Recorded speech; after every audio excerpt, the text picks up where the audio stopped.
Olá, bom dia, tudo bem com você? Espero que esteja tudo ótimo com a sua vida. Pois bem, nesse vídeo nós iremos tratar de três assuntos muito importantes para a nossa vida, e mais especificamente para a nossa vida em sociedade. Nós iremos falar sobre moral, sobre ética e sabedoria. O tema sabedoria nós já o abordamos em vídeos anteriores, mas hoje nós iremos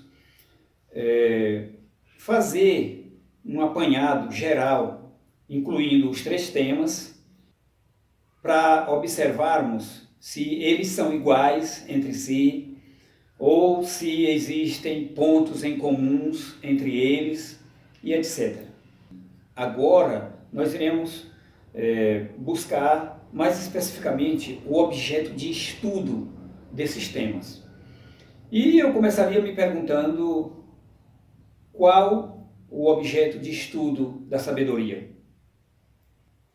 Eu quero me reportar aqui ao versículo 32 de João 8, que fala sobre, abre aspas, e conhecereis a verdade e ela vos libertará.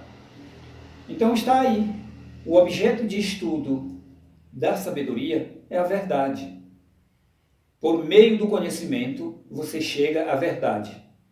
Pela verdade você aprende a ter o temor de Deus.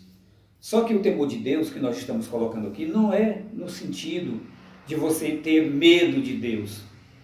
Não é medo de Deus, mas viver aquilo que Ele quer que você viva, viver a sua palavra. Inclusive nós encontramos lá em Deuteronômio 30, versículo 10 a 14, que a palavra está junto de mim, está na minha boca e está no meu coração.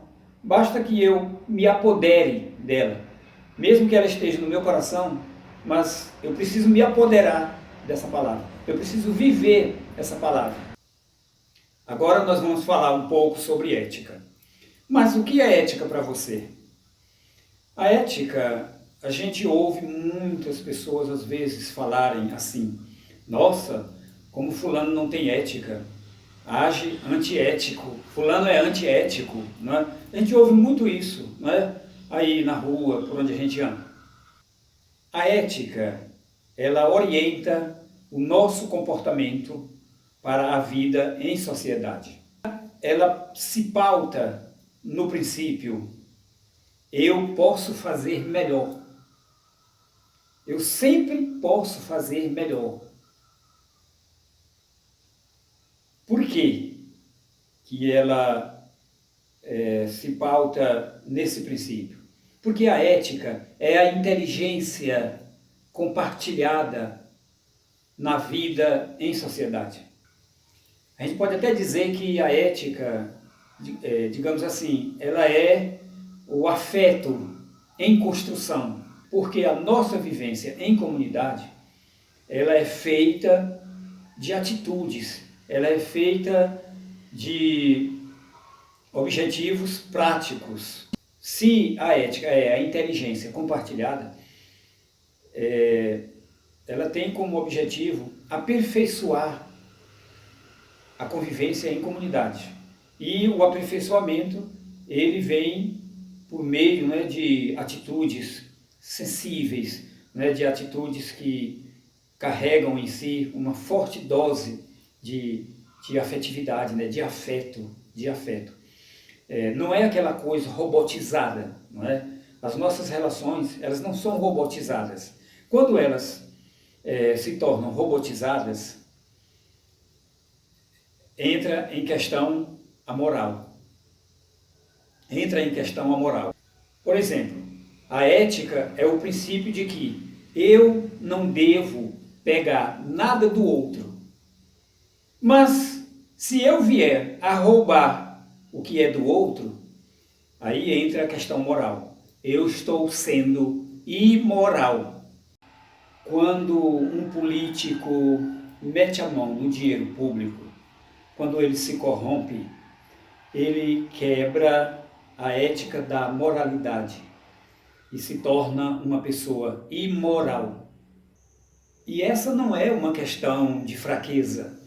Alguém achar que, fulano foi fraco, meteu a mão no dinheiro público, roubou um celular lá na loja e etc. Não, isso não é uma questão de fraqueza. É uma questão de mau caratismo mesmo, de quebra do princípio ético. A ética define 3 grandes questões: posso, devo e quero. Há coisas que eu quero fazer, mas não devo. Há coisas que eu devo fazer, mas não posso. E há aquela que eu posso fazer e não quero fazer. Para enriquecer, nós podemos observar a ética do apóstolo Paulo, das cartas de Paulo. Tem uma que ele diz lá na primeira carta aos Coríntios: tudo me é lícito, mas nem tudo me convém fazer. Moral é a prática de uma ética. A ética é o princípio e a moral é a prática. Mas por que de uma ética? Porque a ética ela não é universal. Cada país tem a sua ética, cada grupo, cada comunidade tem a sua ética. Nós podemos, inclusive, observar que a ética não é universal, mas ela tem uma tentativa de ser universal. Isso nós podemos observar na Declaração Universal dos Direitos Humanos, por exemplo, que reza o seguinte: toda criança deve ser respeitada. Se está dizendo toda criança, está se referindo às crianças do mundo inteiro. Não deve haver discriminação. Não deve haver discriminação de pessoa para pessoa. Não é? E isso nós encontramos, inclusive, na Bíblia. Olha a sabedoria trazendo a questão da não acepção de pessoas. Jesus chamando a atenção para a nossa fé. Que a minha fé em nosso Senhor Jesus Cristo não seja em acepção de pessoas, como aconteceu numa sinagoga em Jerusalém, na época em que uma pessoa recebeu 2 pessoas na sinagoga, uma era rica, a outra era pobre. A rica foi bem tratada e a pobre foi maltratada. Agora nós vamos ver o que existe de comum entre os 3 temas: ética, moral e sabedoria. O primeiro é o princípio da liberdade. Para eu ter sabedoria, eu tenho que querer, eu tenho que escolher. Deus disponibiliza a sabedoria para mim, mas eu só a tenho se eu quiser, se eu realmente buscar a verdade por meio do conhecimento. A ética é também uma escolha. Tanto é que as pessoas quebram a ética quando elas querem, não é? E a moral, do mesmo jeito. Tudo depende da nossa escolha. É por isso que é bom. É por isso que é bom. Agora nós vamos fazer uma observação sobre ética com os animais. Você pode estar se perguntando: e os animais? Existe ética na vida animal? Eu direi para você que não. Por quê? Porque os animais não são livres, eles não escolhem. Se a moral, a ética e a sabedoria são regidas, digamos assim, pela liberdade, pela escolha, os animais não são livres. Teixeira, não, mas a Bíblia diz que os animais são livres. A Bíblia diz que os pássaros são livres. Eles ganham o mundo voando. Ah, como eu gostaria de ser um pássaro. Pois fique você sabendo que os animais não têm ética. Por quê? Porque a ética depende da liberdade. É preciso que eu seja livre. É preciso que eu escolha para que eu tenha ética, para que eu tenha moralidade, para que eu exerça a sabedoria. Os animais não são livres. Eu vou dar um exemplo.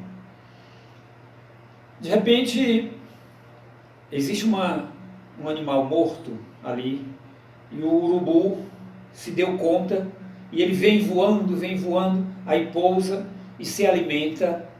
Depois que ele se alimenta, encheu o papo, digamos que ele dissesse assim para ele mesmo: ah, eu estou com o papo cheio, estou um pouco pesado, né? Eu não vou voltar, eu devo levar um alimento para o meu filhote lá no ninho, mas eu não vou voando, eu agora não vou voando, eu vou de pé, eu vou decidir ir de pé.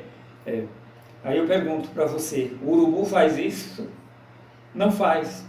Por quê? Porque ele não é livre, ele não escolhe, ele voa, porque ele não pode não voar, ele apenas voa. Os pássaros apenas voam, eles não podem não voar. Por exemplo, o João de Barro faz a casinha dele, desde o primeiro João de Barro até o João de Barro de hoje, e os Joãos de Barro que vão surgir ainda por à frente, todos eles farão a casinha deles, sua casinha, do mesmo jeito. Por quê? Porque eles não inovam, eles não têm criatividade, eles não são livres para fazer 2 quartinhos na casa. A casinha dele só tem um quartinho, né? Você vê aquela bola, aí entra ali, todas as casinhas do João de Barro são do mesmo jeito. Então, ética, moral e sabedoria são princípios humanos. A ética gera angústia, porque dependemos de critérios para escolher. Às vezes a gente se vê diante de um dilema: faço ou não faço? Faço ou não faço? Se não é algo que você deva fazer, então você não deve fazer. Para a gente clarear mais agora, nesse final, nós vamos entrar vamos fazer uma observação aqui para a gente entender o princípio universal, digamos assim, dos três temas. É a liberdade. É a liberdade. Você, para ser sábio, você tem que escolher. É você que escolhe ser sábio. É você que escolhe ser ético. É você que escolhe ser moral. Pois é. E é por isso que existe a ética. Tanto a ética, quanto a moral e quanto a sabedoria, elas dependem da escolha, de uma escolha que você faz. É por isso que é belo, é por isso que é importante. Porque ninguém obriga você a ser ético. Ninguém obriga você a praticar uma imoralidade. Ninguém obriga você a não ser sábio. Não. Tudo é uma questão de escolha, que vem pelo princípio chamado liberdade. Então, muito obrigado e um grande abraço a você que está me assistindo.